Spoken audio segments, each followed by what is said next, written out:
welcome back to Christine's Home Affairs. Remember a few weeks ago when I got all of this fabric, there was about 8 big boxes full of sample swatches.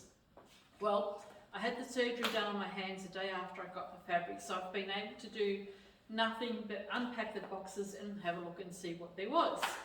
What I'm doing now is cutting the cards off. So I had tried to actually take these cards off and it was just too much because I wanted to recycle the cardboard, keep the hooks. It's just too much on my hands and it's going to be months before I can do any of that kind of work properly. What I'm doing now is sorting everything out because right now it's all sitting on top of our table tennis table and Chris and I need to get back into training. So I'm going to cut all the cards off. I'm just going to cut them off really quickly. I don't even have to use scissors, and then I'll lay all of these fabrics out flat.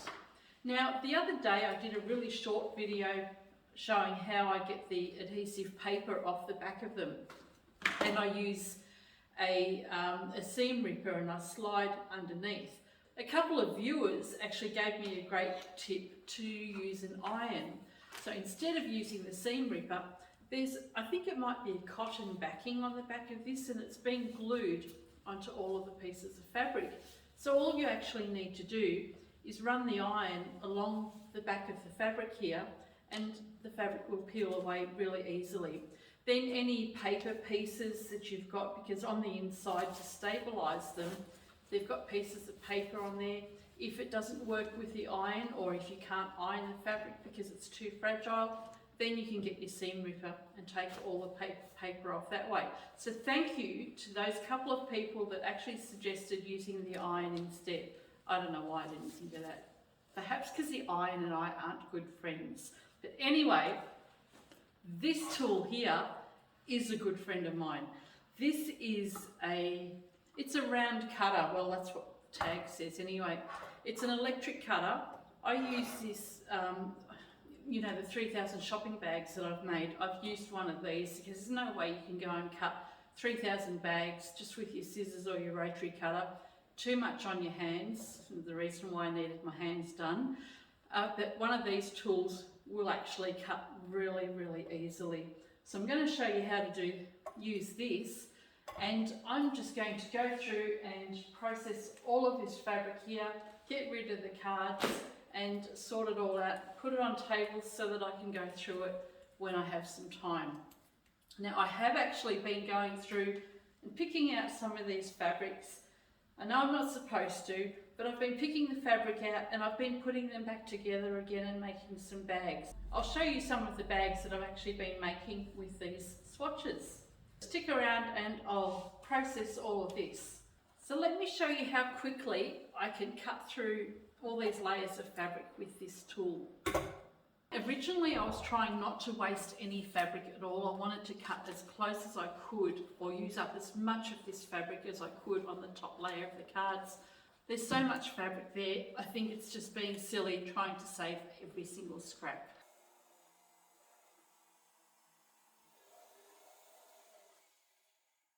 And there we go. So I've got the nice big pieces taken off there. I can just fold those up, set them aside, and then I can go and put these ones aside. I'll iron those later on, and then I can do the other half.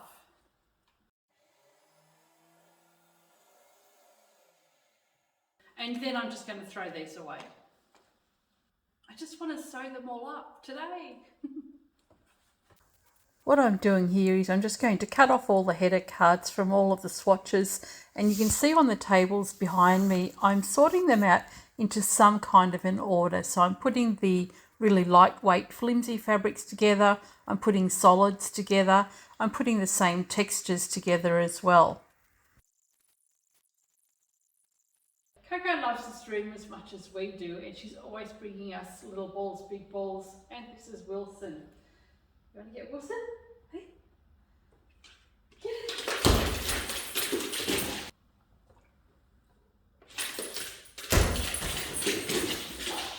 I'm going to show you how she's got no traction on this floor whatsoever.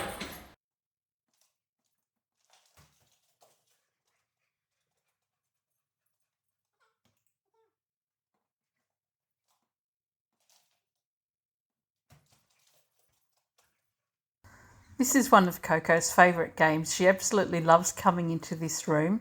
Normally she's off chasing our little ping pong balls, but she really loves playing with this big ball. Give her a few treats every now and again, and trick her as well.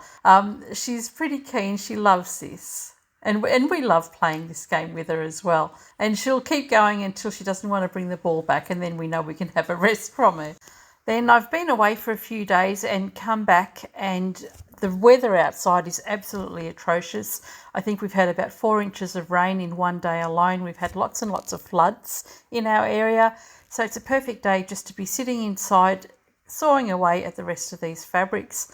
These are the ones that have been sorted out into their different textures and colours. And I'll just come out here periodically and just have a little bit of a play with the fabric whenever I can. Here are some of the bags that I've been making so far. If you remember the other day on the community tab, I actually asked you whereabouts you preferred me to put my metal tag. Now I've done a few different samples in this fabric here. So it's got the leaf on one side and then some raised dots on the other side.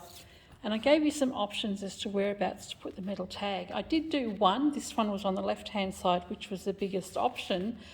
But it actually looks really awful there because my tags are way too big, my metal tags. So I've decided that they're not going to have any tag. I do actually have my other shop label on the inside. So I've decided that the bags are much better just left on their own. So all it is just swatch sample fabrics, put back together again, just in coordinating colours. And this one here is one that I've done. It was 2 pieces of fabric. I've joined it together and then joined them together, but off-centered them. And that way I don't have to worry too much about making them perfect when they're, for the lining up. And that one's going to be a crossbody bag. It's a new one that I'm working on at the moment. So it still needs a little bit of work. And just to show you how I actually go about putting these fabrics together, this one here is quite a decent sized piece of fabric, so I've got that whole amount there. And then what I might do is take a fabric that will go with this, or even a contrast fabric like you can see just in here, and I'll take one of the tones. I might take this fabric here and use that as the base on the bottom of this bag, and then I'll cut the fabric up so that I can put them back together again. So I do try to use up as much of the fabric as I possibly can. I'm not afraid to use any of the small pieces, even if I just put them all together and sew them together and make another bag just like my vinyl bags. So I hope you've enjoyed this video. Just give you an idea of what I've been doing with all of this fabric, or what I plan to do with all of this fabric. And I got a little bit of rubbish to get rid of, just a bit. I'll leave this here and I shall get back to sorting my fabric. Catch you next time.